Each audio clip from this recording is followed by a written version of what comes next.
This exercise will help you with mixing colors and values, and we start off with a bright primary set. I've got Hansa Yellow Medium, Quinacridone Rose and Cobalt Blue. You can use any primaries that you like to work with, but I would recommend getting them as neutral and as bright as possible. And then we're going to mix the secondary colors, obviously the colors between the primaries. And now for this exercise, what are we going to do is we're going to use the secondary colors that are opposed on the wheel, the complementary colors, and mix them into the primary colors to tone down those colors. And in addition to toning them down, we want to get to the middle of the value range. I want all three colors to be in that middle value range. Now, just to explain that a little bit further, when we look at a color, say yellow,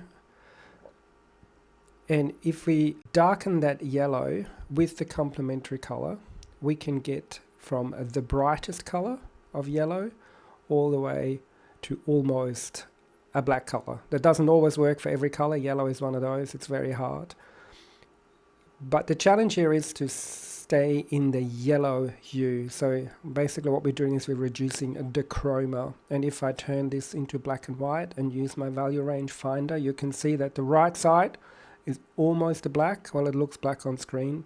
It's not quite in reality. And when I look at the lighter sides, we can see that the brightest yellow is not a white, but it's sort of the second value in, so value 9 on there. So we almost get the full value range with the yellow by mixing in the complementary colors. So let's do that for the red color as well. And again, the challenge here is to not leave the red hue. So it still has to be a red, but you're just making it darker and pushing it into an almost black color just by adding its complementary.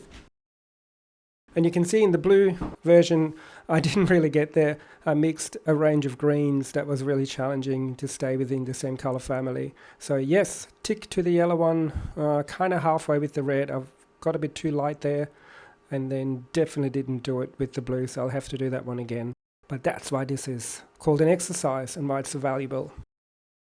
Now, we're going to go and try to hit the middle of that color chart I just painted before.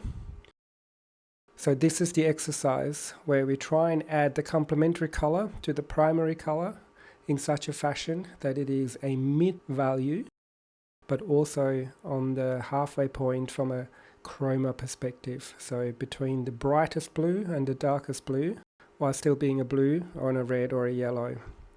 And you can see with the yellow that is kind of a brown color, almost like a burnt sienna, which just shows that we can mix almost any color with just the primaries. Okay, so let's check with the value finder where we're at on the range, and you can see we're at the value 3, so too dark. So then I tried this again. I had to lighten that up a little bit. And I've also got a better blue there. The first one was a bit green. So now I'm pretty close to my mid-range value. It's a little bit too light there, my yellow one. I think the red one is pretty spot on. That's a good mid value, and the blue one got a bit too dark. So I'm going to try this one more time and see how close I can get to that mid value. And again, the exercise here really is that you can mix a muted version of a color in the mid values, because mid values are obviously the second layer, usually when you paint light, medium and dark layers on your watercolor painting. So being able to mix a color in a mid value while maintaining its hue, so the redness, the yellowness and the blueness, is incredibly useful. And that takes a lot of practice and skill. So that's why this is such a valuable exercise. And I've done this a few times and I've been painting for years. And it's still a bit of a challenge. As you can see, I needed a few attempts to get a feel for how much of the complementary colors I need to mix into my primaries to get to the mid-range value. Again, look at it in black and white, put my value finder on there, and you can see, happy with that. That is pretty much halfway between white and black, and they're all the same value, even though it's a yellow, a red and a blue. Tick, tick, tick. So have fun with that one. It's a really useful exercise. It's challenging, but you will learn a lot.